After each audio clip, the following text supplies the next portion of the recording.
Hello everyone, welcome back to the channel. हम लोग क्या कर रहे थे, हम लोग जो है लिटरेरी टर्म्स जो है कर रहे थे, जिनके रिलेटेड हमने दो टर्म्स कर ली हैं। कौन कौन सी?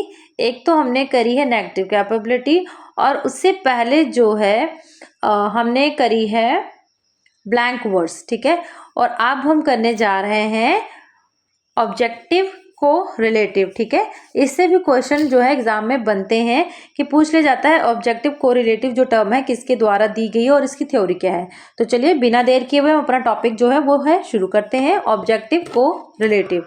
ठीक है, objective correlative is a term used by T S. Eliot. किसने यूज करी है? टी.एस. एलियट ने।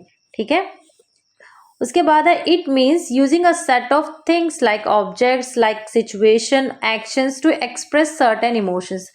तो इसके अकॉर्डिंग जो है कहते हैं कि कोई इमोशंस को दिखाने के लिए जो है राइटर्स ने क्या करा है, टी.एस. एलियट बता रहे हैं कि जैसे ऑब्जेक्ट्स है, कोई सिचुएशन है, उनको जो है दिखाने के लिए क्या यूज करी है? वस्तुओं का इस्तेमाल किया। ठीक है, it means using a set of things like objects हो गया, कोई सिचुएशन हो गई, ठीक है, कोई एक्शन हो गया। ठीक है, तो उनके लिए जो है इस तरह के चीजों का इस्तेमाल किया है। कैसे? Instead of directly saying how a character feels, किसी चीज को डायरेक्टली बताने के लिए, ठीक है, कि भाई जैसे कि कोई सैड फील कर रहा है तो उसको उन्होंने ये लिखने की बजाय कि ही इज फीलिंग सैड, उसको किसी और तरीके से दिखा दिया। ठीक है, अभी हम जानेंगे किस प्रकार, जो है एग्जाम्पल के थ्रू देखेंगे। और कोई हैप्पी फील कर रहा है तो उसको डायरेक्टली हैप्पी फील हो रहा है या गिल्ट फील हो रहा है या कुछ भी फील हो रहा है, उसको डायरेक्टली दिखाने के बजाय, लिखने के बजाय उन्होंने थिंग्स, ऑब्जेक्ट्स और सिचुएशंस, हालात जो है ये सब वो चीजों का इस्तेमाल किया है।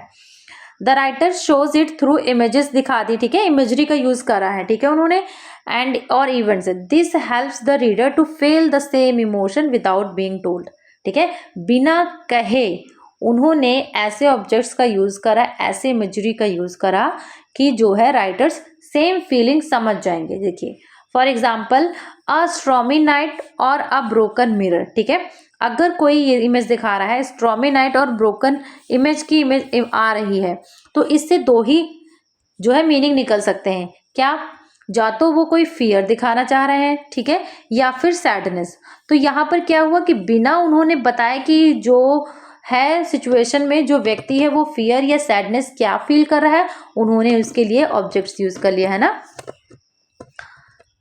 Elites believe this was the best way to make readers understand deep feelings. उनके मुताबिक ये एक बहुत बेहतरीन तरीका था जो रीडर्स हैं उनको फीलिंग समझाने का।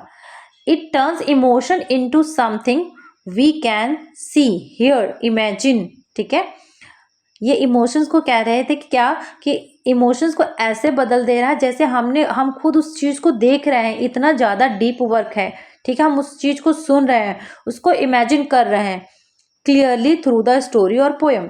जो भी पोएम हम लोग पढ़ रहे हैं या कोई भी वर्क हम पढ़ रहे हैं, तो ऐसे इमेजेस का यूज करके, ऐसे ऑब्जेक्ट्स का यूज करा है राइटर्स ने। करो तो कि जो रीडर्स हैं वो डायरेक्टली उस चीज को, उनको ये महसूस हो कि वो खुद ही देख रहे हैं, सुन रहे हैं, इमेजिन कर रहे हैं। तो फ्रेंड्स ये था हमारा जो है आज का टॉपिक, ऑब्जेक्टिव को रिलेटिव। तो ये थी ऑब्जेक्टिव को रिलेटिव की छोटी सी थ्योरी थी। ठीक है, जैसे हमारी नेगेटिव कैपेबिलिटी भी थी छोटी सी ही, तो ये सिर्फ टर्म्स ही भयानक हैं, इनका मतलब बहुत ही छोटा है। और तो चलिए मिलते हैं नेक्स्ट वीडियो में एक नई टर्म्स के साथ।